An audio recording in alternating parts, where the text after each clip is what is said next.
You can bring individual personality and style to your space using Dulux Design Effects.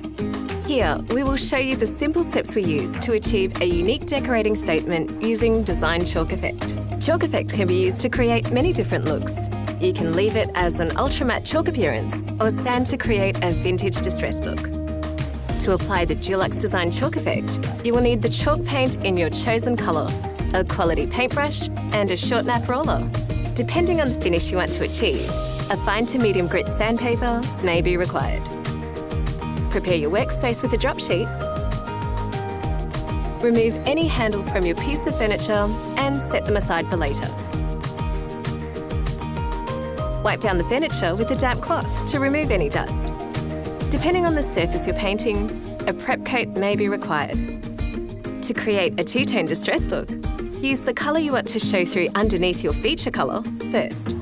Stir Dulux Design Chalk Effect paint thoroughly with a broad flat paddle using an up and down scooping action.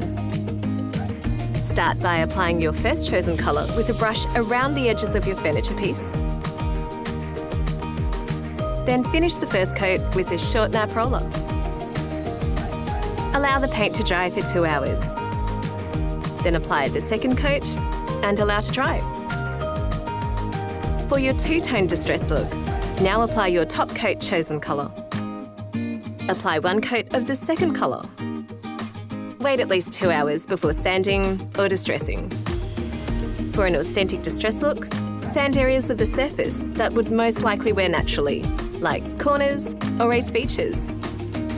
In a few easy steps, we've created a French-inspired vintage look with Dulux Design Chalk Effect.